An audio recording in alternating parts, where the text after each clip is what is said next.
나의 간절한 기대와 소망을 따라 아무 일에든지 부끄러워하지 아니하고 지금도 전과 같이 온전히 담대하여 살든지 죽든지 내 몸에서 그리스도가 존귀하게 되게 하려 하나니 이는 내게 사는 것이 그리스도니 죽는 것도 유익함이라.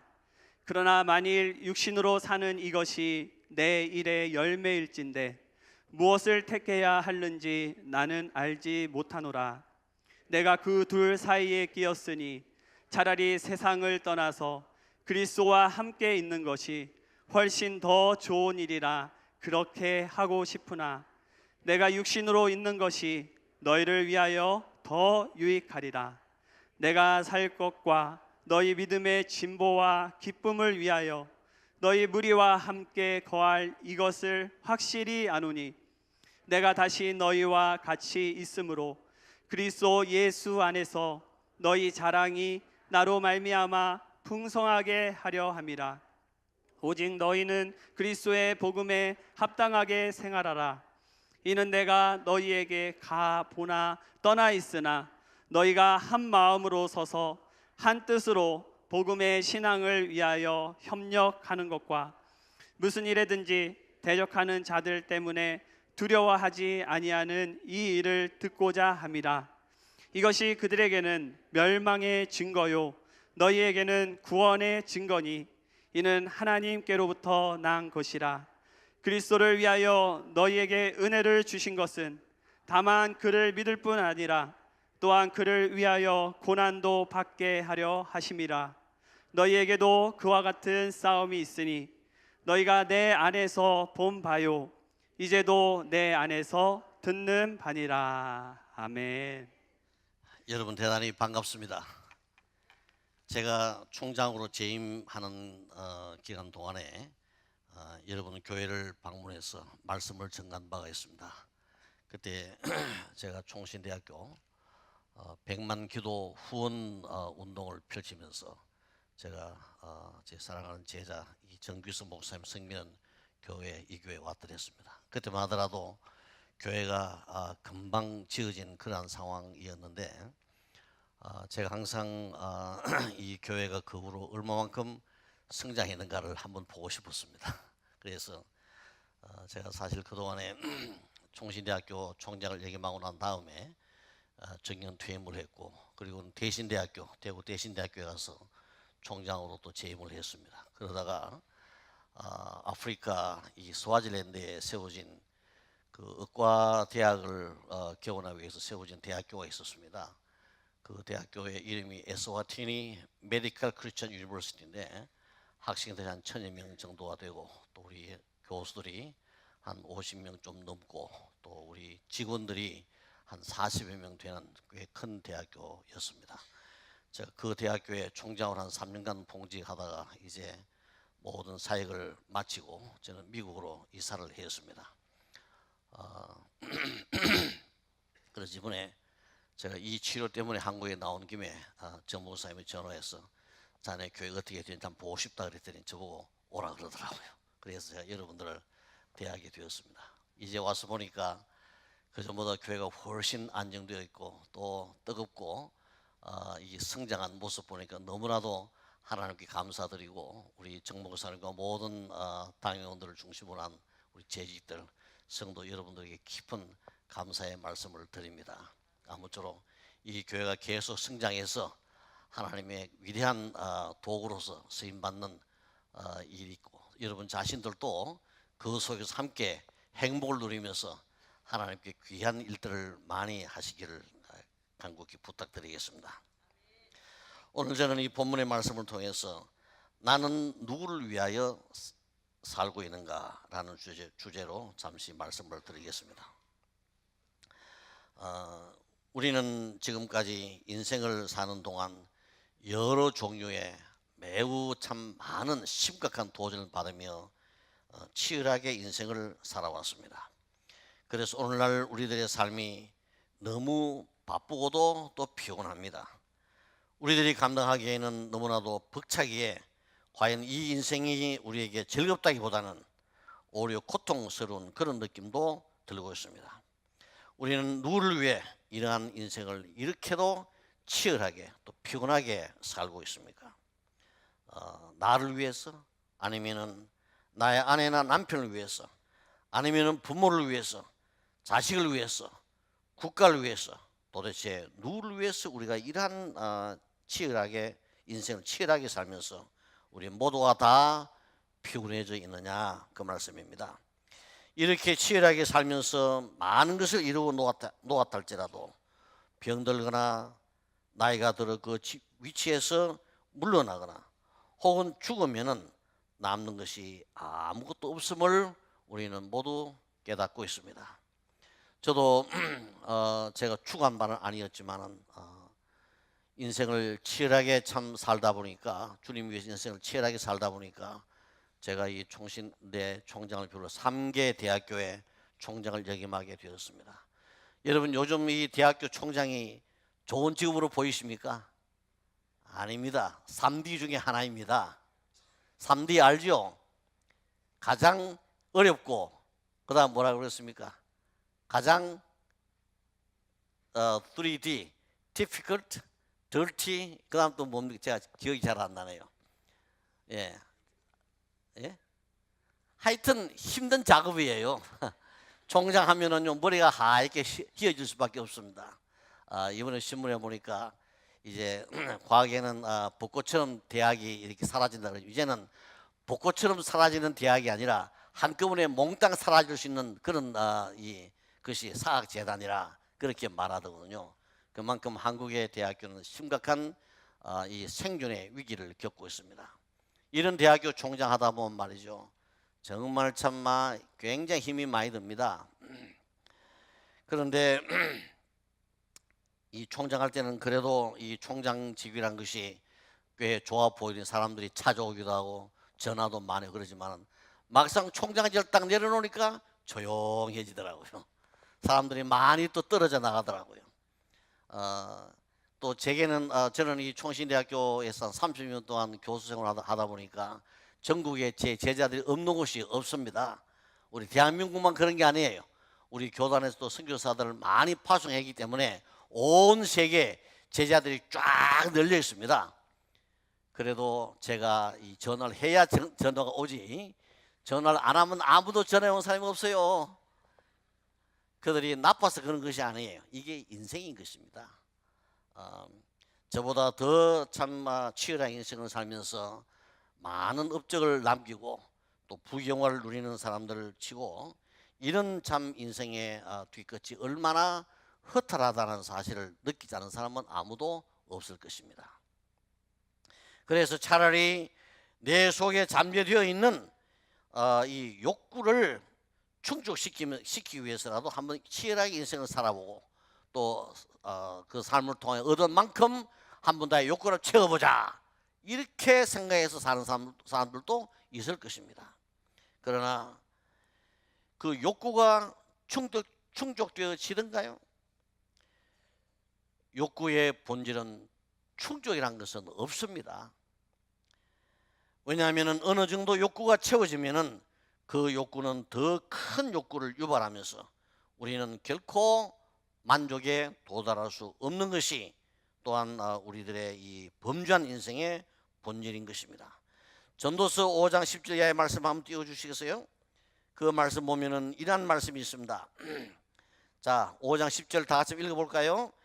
은을 사랑하는 자는 은으로 만족하지 못하고 풍요를 사랑하는 자는 소득으로 만족하지 아니하나니 이것도 헛되도다.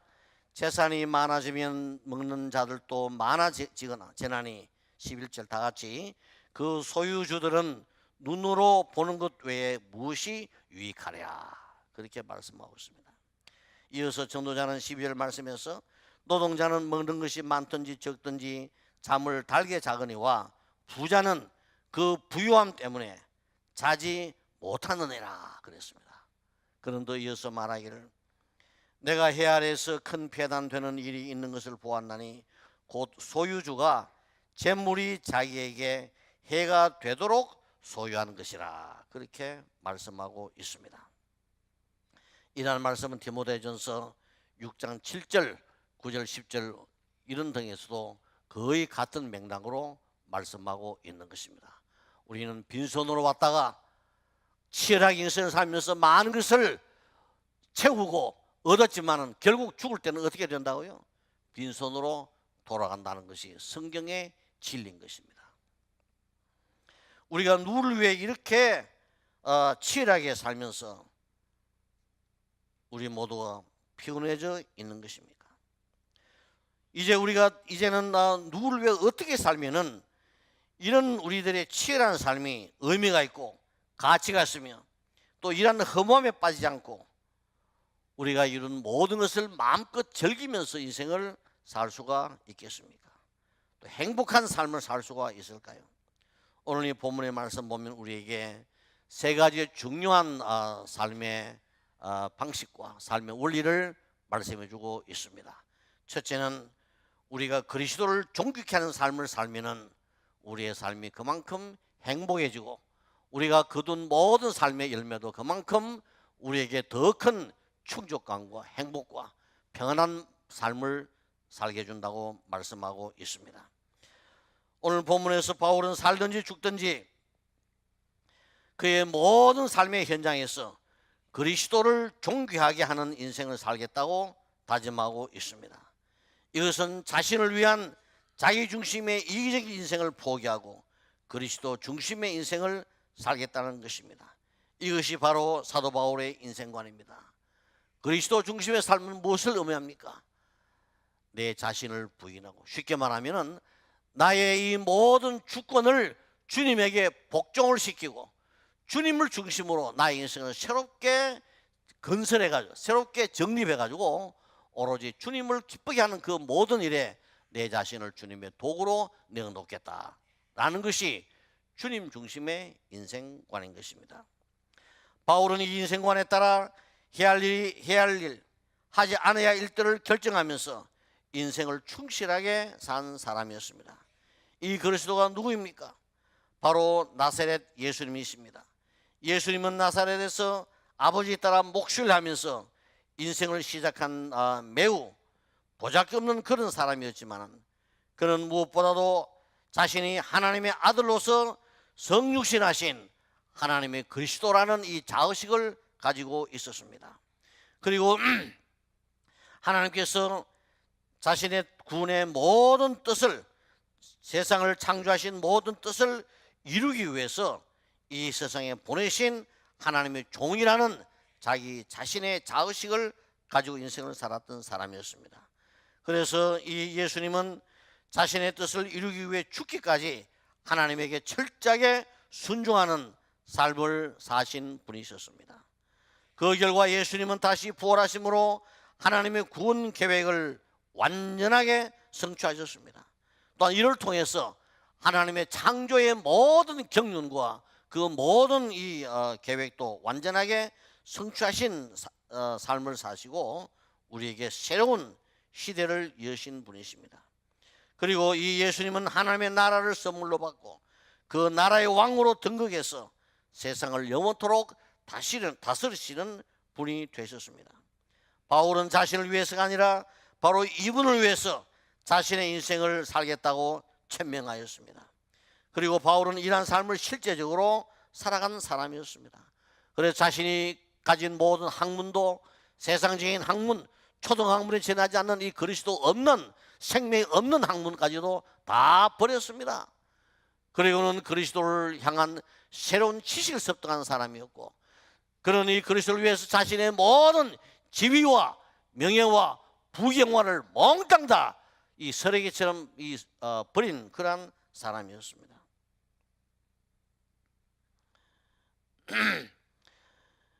그리고 사도 바울은 이 주님을 존귀케 하기 위해서 인생의 가장 험난한 길을 걸었지만 그러나 그는 항상 기뻐하며 행복한 삶을 살면서 자신의 인생을 완성했습니다. 그리고 이 그리스도와 함께 영원토록 영생하면서 인생의 참된 자유와 최고의 평강과 영광을 누리는 자가 되었던 것입니다. 이것은 오늘날 자기중심으로 인생을 살면서 세상의 잠시간의 부귀영화를 누려서나 세상에서도 결국 가장 참 이 심각한 치욕과 고통스러움을 살고 또 죽어서도 영원토록 하나님의 저주의 삶을 사는 자들의 삶과 아주 극한 대조를 이루는 그러한 삶인 것입니다. 자, 사랑하는 성도 여러분, 우리는 이 두 가지의 종류의 삶 중에서 어떤 삶을 택하실 것입니까?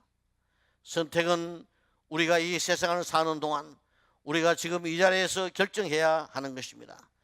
뒤로 미룰 수 있는 선택이 아닌 것입니다. 왜냐하면 계속 뒤로 미루다가 불의의 사고를 당해 이 세상의 삶을 언제 끝낼지 알 수 없는 것이 우리의 인생이기 때문인 것입니다. 우리에게 주어진 이 선택을 지금 이 순간 여러분들이 확실하게 결정해 주시기를 바랍니다. 오늘 제가 보니까 젊은 사람들이 참 많은데 여러분들은 앞으로 살아갈 인생은 지금까지 산 인생보다 훨씬 긴 인생을 살게 됩니다. 이런 긴 인생을 사는 동안에 우리는 매일마다 치열하게 인생을 살아야 됩니다. 그러나 그 치열한 삶의 결과가 항상 우리에게 허무하고 공허하고 우리의 이 만족을 줄 수 없는 삶이라면 그건 정말 의미가 없는 삶입니다. 그러나 저는 여러분들이 오로지 그리스도를 존귀케 하는 이 삶을 사는 한은 여러분들은 가장 만족한 삶을 살아갈 수가 있을 것입니다. 왜 그렇습니까? 주님을 위해 인생을 사는 것이 우리의 인생의 본질이기 때문인 것입니다. 하나님은 바로 주님의 뜻을 이루기 위해서 주님을 영광스럽게 하는 삶을 살기 위해서 살도록 하기 위해 우리에게 모든 세상을 다 주었습니다. 또 우리 인생도 사실은 엄밀히 말하면 이런 인생을 위한 하나의 도구에 지나지 않는 것입니다. 그러기에 우리가 이런 거 인생의 본질을 따라 인생을 정상적으로 살면은 우리가 사는 동안에 얻은 모든 열매를 하나님이 우리로 하여금 즐기도록 만들어 주시는 것입니다. 우리가 주님에게 그 모든 영광을 다 돌리면은 주님을 존귀케 하면은 주님 자신도 우리를 존귀케 한다는 말씀인 것입니다. 그러기에 저는 여러분에게 주어진 이 참 선택의 기회를 놓치지 마시고 지금 이 순간에 당장 나는 앞으로 이 사도 바울처럼 오로지 사나 죽으나 담대하게 주님을 존귀케 하는 삶을 살겠다고 결심하시기를 바랍니다.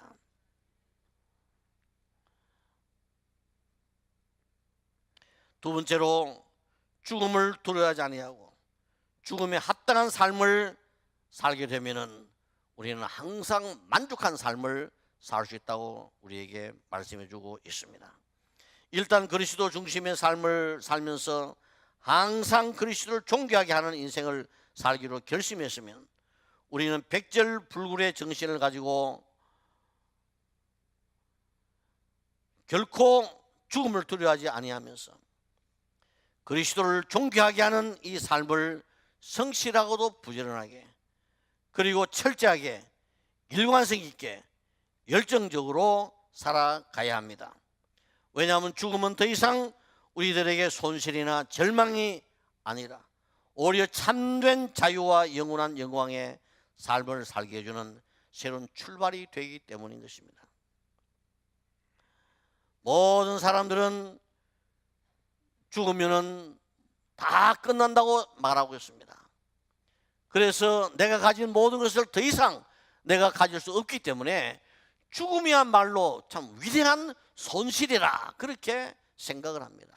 그러나 우리 성도에게 있어 죽음은 무엇입니까? 오늘 사도 바울 1장 21절에 말씀하신 것처럼 뭐라고 했어요? 이는 내게 사는 것이 그리스도니 죽음은 더욱더 유익하다 그랬습니다. 영어로 죽음은 손실이라 The death is a loss 그러지만은 바울은 뭡니까? The death is gaining 얻는 것이라 이득이라 그랬습니다. 왜 그럴까요?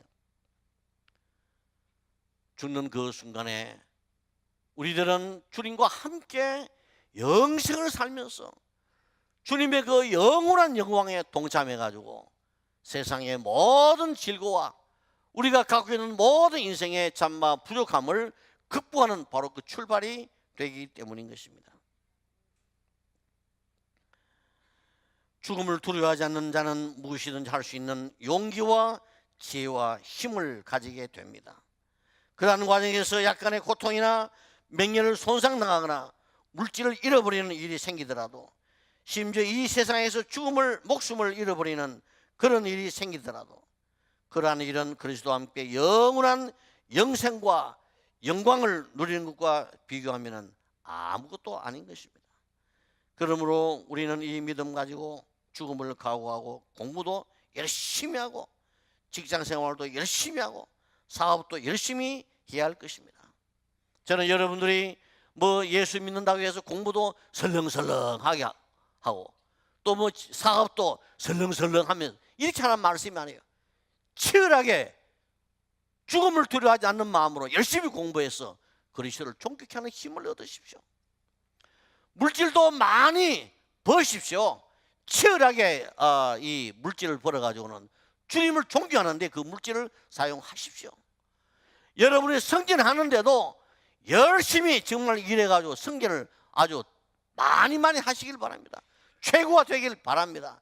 이렇게 해서 저는 여러분들이 항상 주님을 존귀케 하는 삶을 살아가시길 바랍니다. 이런 모든 일을 위해서는 말이죠, 죽음을 불사하는 그런 마음을 가져야 됩니다. 예? 그럴 때 여러분들 그렇게 할 수 있는 거지, 적절하게 세상과 타협하면서 말이죠, 이것도 아니고 저것도 아니고 말이요, 오늘은 이렇게 살다가 내일은 저렇게 살고 이 사람 저 사람 비바치면서 설렁설렁 사는 사람, 항상 설렁설렁하는 그런 인생을 살 수밖에 없어요. 그게는요 아무런 삶의 희락이나 성취가 없습니다. 가정주부도요, 이왕 가정주부 생활 바에는 죽길 각오하면 가정생활을 잘해 보십시오. 그러면 최고의 행복한 가정을 이룰 수가 있을 것입니다. 청소를 하더라도 좀 죽기 살기 해봐요. 그럼 집이 깨끗해질 거예요. 이것도 아니고 저것도 아니고 이 구석에 저 쓰레기 저 구석에 저 쓰레기 이렇게 남겨놓고 그렇게 가정생활을 해봐요. 누가 그 가정을 정말 좋은 가정이라 그렇게 얘기했습니까? 자, 이러한 인생을 살면서 우리는 내 자신의 나를 중심한 그런 자기의 출세를 도모하지 말고 오로지 그리스도를 존귀케 하는 그런 인생을 살아가야 할 것입니다. 이러한 삶을 살기 위해 우리들은 무엇보다도 복음에 합당한 삶을 살아야 합니다. 복음에 합당한 삶이란 본문 원어를 그대로 직역하면은 시민답게 살라는 말씀인 것입니다. 우리는 원래 살아서나 죽은 자였습니다. 하나님이 없는 인생을 사는 자들은 성경은 뭐라고 말하느냐? 죽은 자의 인생이라고 그랬습니다. 하나님과 분리된 인생을 성경은 뭐라고 말하느냐? 죽은 자의 인생이라고 그랬습니다. 그런데 우리가 예수를 믿음으로 말미암아 이 예수님 때문에 우리는 다시금 하나님과 하나가 되었습니다. 예수를 믿는 믿음 때문에 주님이 주신 그 죽으심이 나의 죽음이 되어져 가지고 하나님의 모든 저주를 극복하는 놀라운 사람이 될 수가 있게 된 것입니다. 예수를 믿음으로 주님이 부활하신 그 부활이 곧 나의 부활이 되어 가지고 나는 지금부터 영원토록 산자가 되었다는 말씀입니다. 거기에서 머물지 않습니다. 우리 주님이 나를 죽음에서 부활시켰을 뿐 아니라 또 주님이 하늘에 올라가실 때 나도 주님과 함께 하늘에 앉혀 놓았다고 말씀하셨습니다. 이런 방식으로 우리는 하나님으로부터 지난날의 모든 죄를 영원토록 용서받고 영원토록 산자가 되었고 영원토록 주님과 함께 천국의 이 축복과 영광을 맛보는 그 삶을 바로 이 시간 이 세상에 사는 동안에 살도록 만들어 놓았다, 그런 말씀인 것입니다. 이런 방식으로 우리는 모두가 다 예수님이 여신 바로 그 영원한 생명이 넘치고 영광이 넘치는 새 시대의 주역이 되는 삶을 살도록 만들어 놓으신 것입니다. 이런 방식으로 우리는 하나님 나라의 시민이 되어가지고 이 땅에 살면서도 하나님 나라의 시민으로 인생을 사는 그런 자가 되었다는 말씀인 것입니다. 이런 자는 하나님 나라 시민답게 인생을 살아야 됩니다. 그 삶의 구체적인 방법이 무엇일까요? 성경에 기록된 하나님의 말씀대로 복음의 이 복음이 우리에게 지시하는 바대로 인생을 살아갈 때에 우리는 비로소 하나님 나라의 시민답 인생을 살게 되는 것입니다. 우리가 이렇게 복음을 받아들인 자가 되었고 복음에 따라 인생을 살자면 어떻게 해야 할까요? 예수님과 함께 하는 삶을 살아야만 됩니다. 그리스도의 마음과 인격과 그의 모든 삶의 모습을 본받고 그것을 실천하는 삶을 살아가야 할 것입니다. 이러한 과정에서 우리는 이 세상의 죄와 싸우고 내 자신과도 싸우고 나의 모든 악한 이 습관, 잘못된 이 생활 방식과도 싸우면서 우리는 항상 승리하는 자가 되어야 할 것입니다.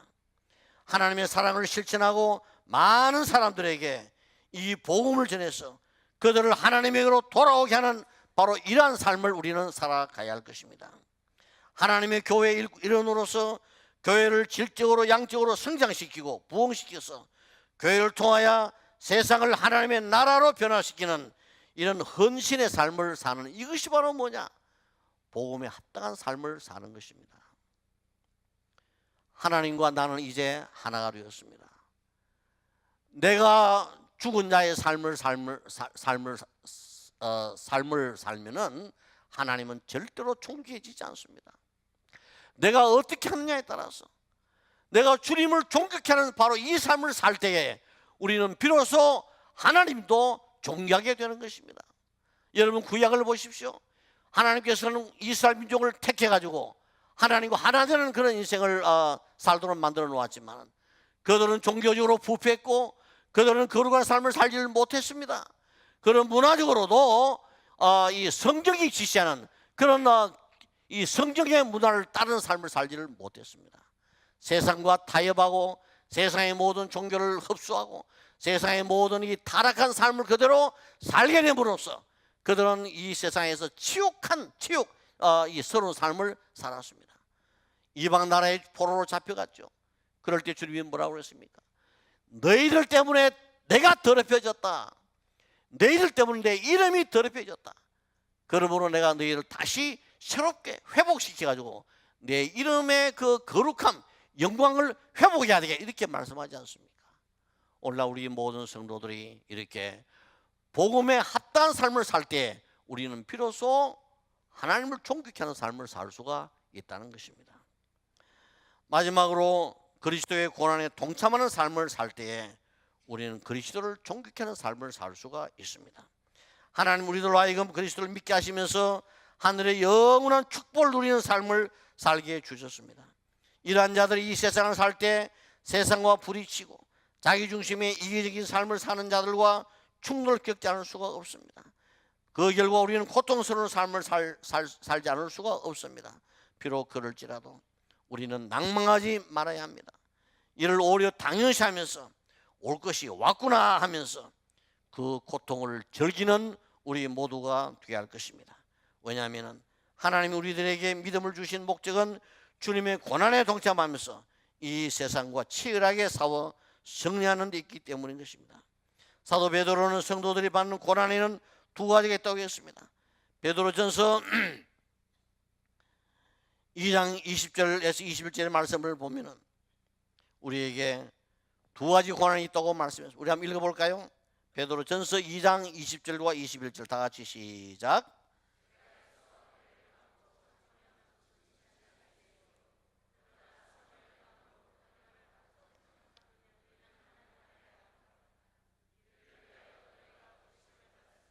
그리스도도 너희를 위하여 고난을 받으사 너희에게 본을 끼쳐 그 자취를 따라오게 하려 하셨느니라. 자, 이 말씀 보면은 첫째, 고난은 우리들의 잘못으로 야기되는 고난입니다.